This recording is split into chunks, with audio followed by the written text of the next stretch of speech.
Imagínense esto, de ser literalmente un campamento de lodo lleno de pastores junto al río Tíber, a convertirse en el imperio que dictó el destino de todo el mundo occidental. Bienvenidos a este análisis. Hoy vamos a desempacar esa legendaria transformación de la antigua Roma. Es una historia alucinante, llena de ambición, innovación, muchísimo acero y, claro, destrucción.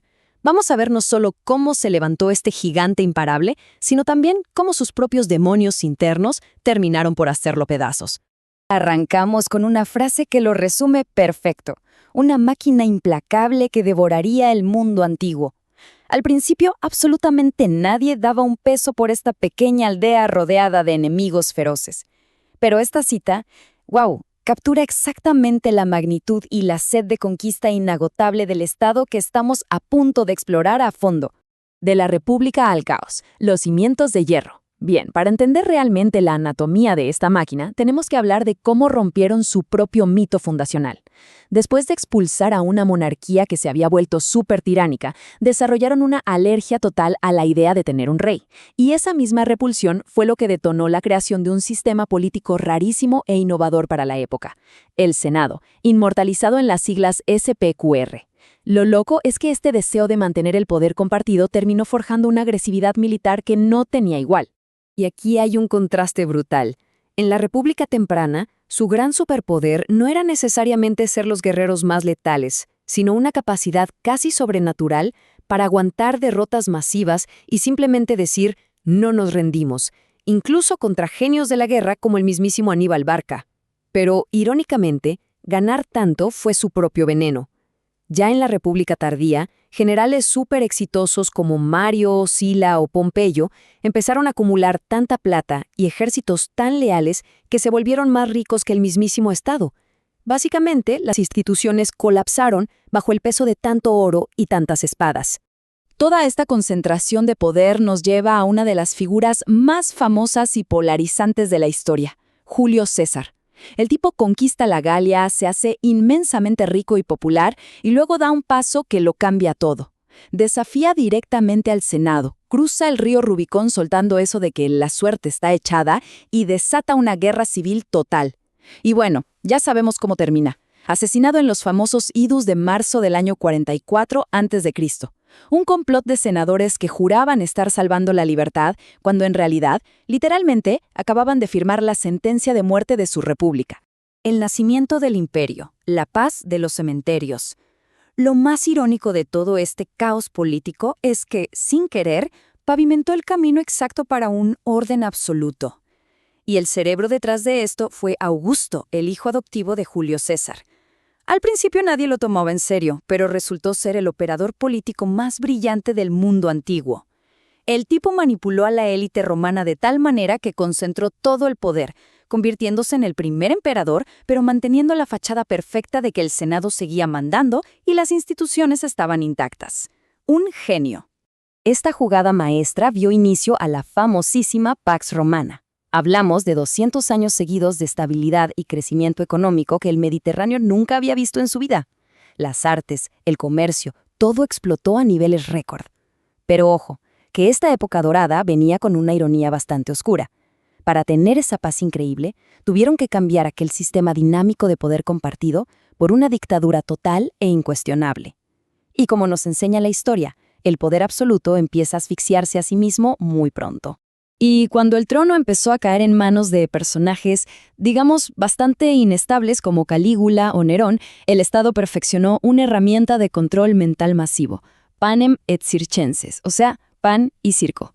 Fue la estrategia política perfecta para tapar la locura de los emperadores. Mientras la arena del Coliseo se llenaba de sangre con espectáculos brutales, a la gente le regalaban raciones de trigo. Al mantener a la población entretenida y con la panza llena, compraban su lealtad absoluta y evitaban cualquier rebelión. Literalmente manipulación de masas nivel experto. Pasemos a la ingeniería que conquistó el mundo. Porque, a ver, no todo fue sangre y corrupción política, ¿verdad? Tenemos que maravillarnos con otro pilar fundamental, el ingenio humano. Esta expansión brutal no se logró solo con legiones implacables. Dependió muchísimo de una innovación arquitectónica que simplemente conquistó a la naturaleza misma. Sus verdaderas armas de asimilación territorial fueron tres maravillas de la ingeniería: Primero, las calzadas. Eran básicamente el Internet de la antigüedad, una red kilométrica pavimentada que conectaba 3 continentes y permitía mover tropas y comercio a una velocidad nunca antes vista. Segundo, los acueductos, estructuras titánicas que transportaban millones de litros de agua dulce a las ciudades, revolucionando por completo la salud pública. Y tercero, el hormigón volcánico. Gracias a este invento combinado con el arco, estructuras impresionantes como el Coliseo o el Domo del Panteón siguen de pie, intactos, asombrando a los ingenieros de hoy más de 2000 años después. Es una completa locura. El gigante herido y caído. A pesar de todo este poder y tecnología increíble, la lección más dura de la civilización es que ningún imperio dura para siempre. Este inmenso coloso empezó a mostrar grietas estructurales fatales.